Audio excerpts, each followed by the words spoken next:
या अल्लाह, वो लम्हा करीब है, आखिरी नबी का नूर इस जमीन पर फैलने वाला है। और सब उलेमा उस रात देर तक बैठकर गुफ्तगू करते रहे, कभी खौफ के साए, कभी उम्मीद की झलक के साथ।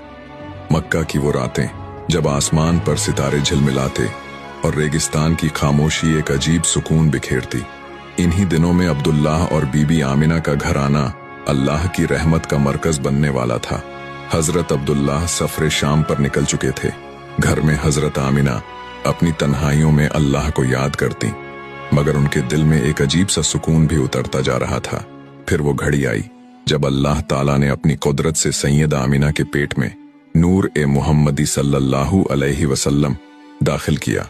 ये नूर हजरत आदम अलैहिस्सलाम से लेकर एक एक नबी और सालेह इंसान की नस्ल से गुजरता हुआ अब बीबी आमिना तक पहुंचा था। तफसीरों में आता है कि ये वही नूर था जिसकी तलाश सारी इंसानियत को थी, और अब वो अपने आखिरी मंजिल की तरफ बढ़ रहा था।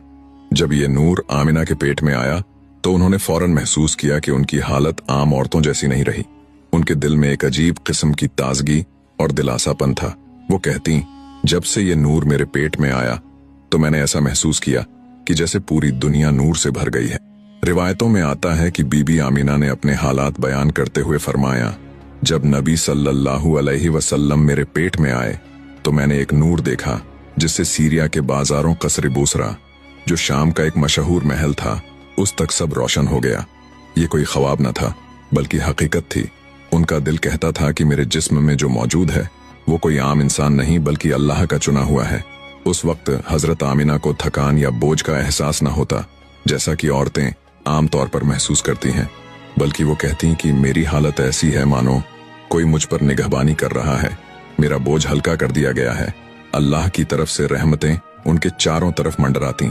फरिश्तों का जिक्र भी रिवायतों में मिलता है। हजरत आमिना ने बताया कि उन्हें ख्वाब में फरिश्ते नजर आते। वो उनसे कहते, आपको सबसे पाक इंसान की मां बनने की खुशखबरी मुबारक हो। जो बच्चा आपके पेट में है वो सारी दुनिया का रहमत बनने वाला है। उनका नाम मोहम्मद रखना। बीबी आमिना कहती हैं, एक फरिश्ता उनके पास आया और कहने लगा, या सैयदा, आपके पेट में ऐसा नूर है जो इंसानों और जिन्नात दोनों का सरदार होगा। जब वो पैदा हो तो कहना, मैं उसे हर बुराई और शैतान से अल्लाह की पनाह में देती हूँ। बीबी आमिना ये सब सुनकर रो देती। खुशी के आंसुओं से चेहरा तर हो जाता। उनके दिल में एहसास होता कि उनका घराना अब सिर्फ उनका न रहेगा बल्कि सारी दुनिया का हो जाएगा।